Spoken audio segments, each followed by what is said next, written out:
Sergeant H.B. McClain of the Sheriff's Department, and we sure appreciate your time that you're giving us today. And we're also here with Steve Barber, who's done some extensive acoustical work concerning the involvement that they tried to get you involved in H.B. McClain. And we're also here with Greg James, video consultant to the Patsy Paschal film. And Sergeant McClain, when did you start for the Dallas Police Department? 1953. And what capacity were you hired at? I was patrolman. Patrolman. And at what point did you switch over to the Sheriff's Department? Oh, I switched over to the Sheriff's Department in 1981 after I retired from the city. From the city. And of course, on November 22nd, 1963, you were working at that time? Yes, sir. And what was your assignment for that day? I was in the motorcade for the President's escort. And as you went through the downtown area, of course we know that as you went down Main Street and then the motorcade proceeded down Houston and went down Elm, there were shots fired at President Kennedy. And was there a particular point in time that you heard any shots, or at what point did you know that something had happened? You know, I was stopped in about midway of the block there on Houston while they were turning the corner. Midway on Houston? Yeah, I was sitting still. And then did you speed up again and head for the hospital? Not until the chief come on the radio and said, head for Parkland. Head for Parkland. It's been 32 years, but is there any type of time frame from that point that you would have headed to the hospital? From the time he said that? From the time you stopped? Oh, maybe a half a minute. Half a minute? Okay. Minute, something like that. Time enough, there was about 6 cars, I guess, had made the corner. So your basic assignment was to ride with the motorcade, and then you proceeded on to Parkland Hospital. Yeah. And what did you do at Parkland Hospital? Well, I helped get Miss Kennedy out of the car after we got out there. She didn't want to get out, so I finally got to help her get out and walked her on into the hospital. And I turned around and come back outside and stood around until there was somewhere else for us to go. I imagine it was mass confusion. Well, I wound up escorting Johnson back out to the airport to go back to Washington. When you arrived at Parkland, were you able to see President Kennedy or Governor Conway? Yeah. Well, you couldn't tell a whole lot about Kennedy because she was laying across his head. But I didn't make no effort to look. They kept trying to get her to let them have him so they could take him on in. And I just reached over and caught her by the shoulders. So come on, let them take him on in.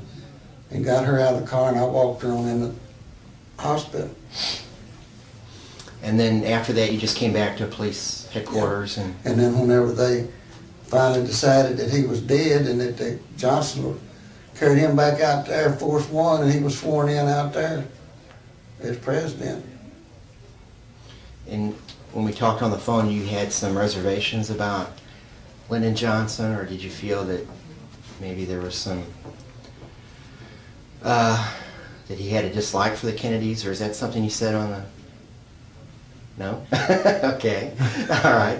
I don't comment on that. Okay.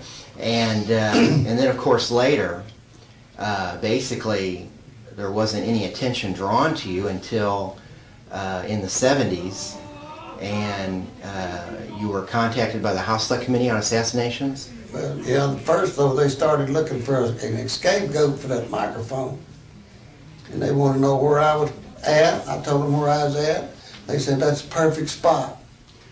Did you, when they contacted you, did they tell you everything they were interested in or what it was about? And no. No, they did not. Okay. Then you got a subpoena, or was it a summons to go to Washington? It was just a summons. It was a summons. But they, and they were questioning you about where you're at in the motorcade and if it could have been your microphone that was stuck open. Is that what they were doing? But they did not let you hear the... No, I asked them if I could hear the tapes, and they said, no, you don't need to hear them. And they asked me, could be answered as a possible. Mhm. They could all be answered possible. Possible. But what would you have told them if they would have allowed you to hear the dictabelt recording? I tell them, hell no, it wasn't my radio. And the reasons you would have given them for that are? Because I could hear what was going on. And I also could tell that the microphone was on the three-wheeler, not on the solo. And wasn't there something about sirens that would have been on that recording? Well, according to the other, on the recording, it showed the sirens coming up and then going away.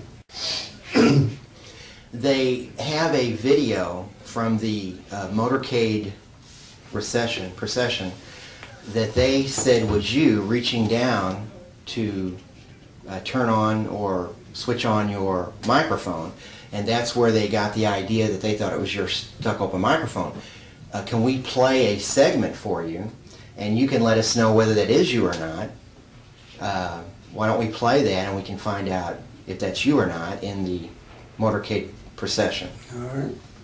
Sergeant McClain, we just would like you to look at this film of a motorcycle officer on Main Street approaching Houston and find out if this could be you.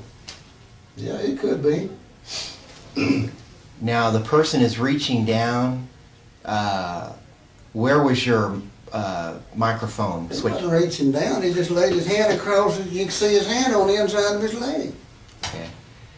And the microphone would have been... My microphone's up on the crossbars, on the handlebars, up on the right-hand side. I see.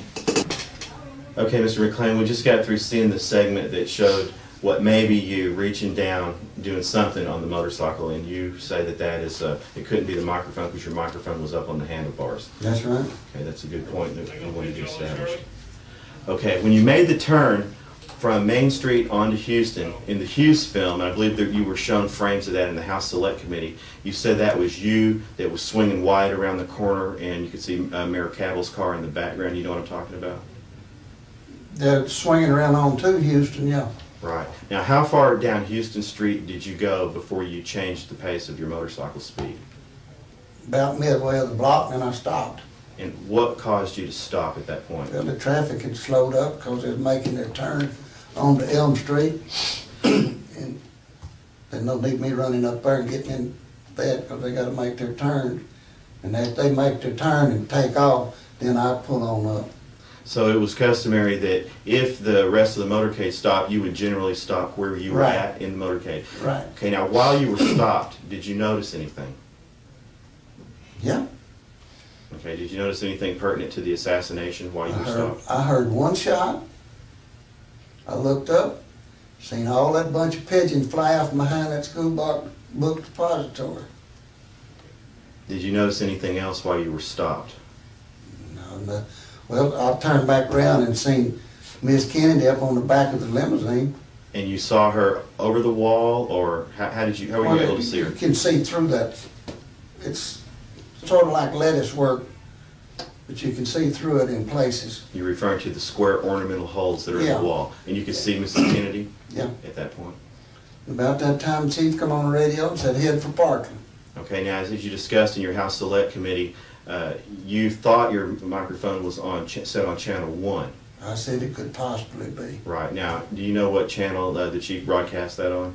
Right now, no, I couldn't. Okay, I think they determined in the House Select Committee that was on channel 2. We had one and two, and it's been a while. Right. So if your microphone was on channel 1 and it was stuck on, as some people say, would you be able to hear him say that over your radio? No, you couldn't hear anything. Maybe a lot of static.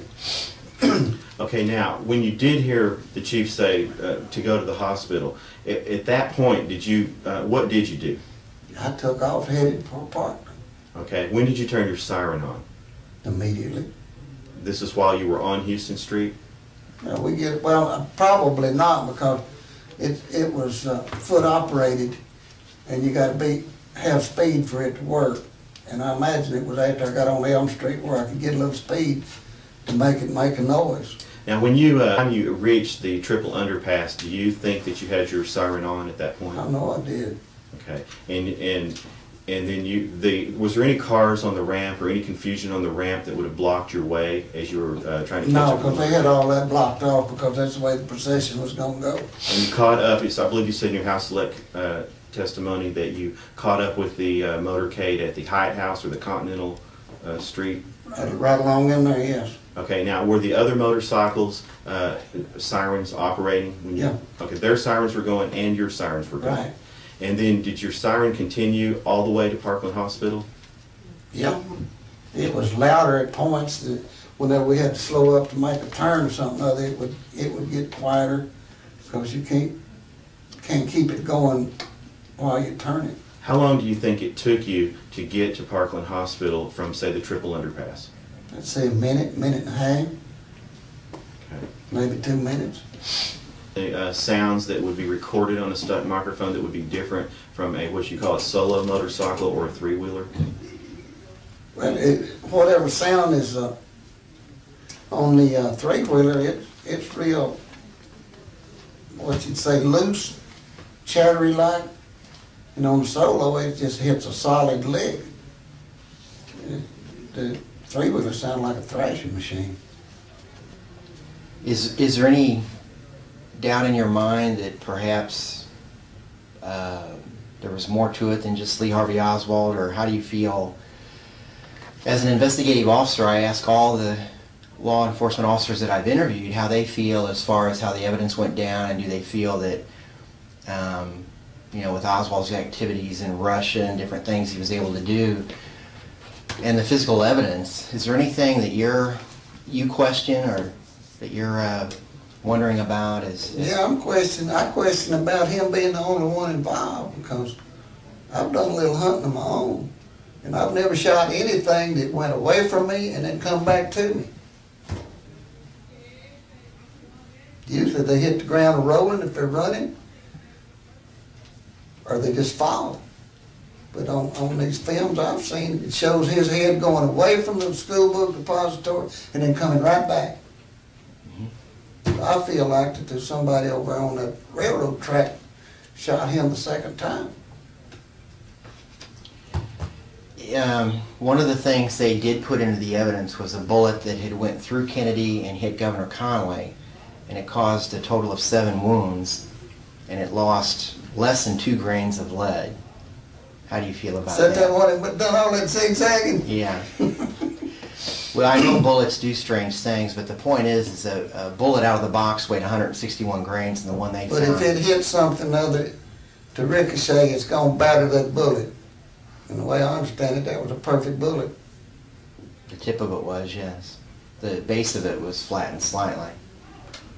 Do you have any evidence that the bullet did zig around? I mean, do you know anything? No, I don't. I didn't have nothing to do with the investigation part just of it. know All what I've you've done heard. was escorted, and what I've seen on these all different various tapes. So you have no particular knowledge of the path of the bullet No. other than what the general public has seen? Well, thank you very much, Sergeant McClain. We really appreciate your time and All effort, and we really appreciate it. Thank you very much. Okay.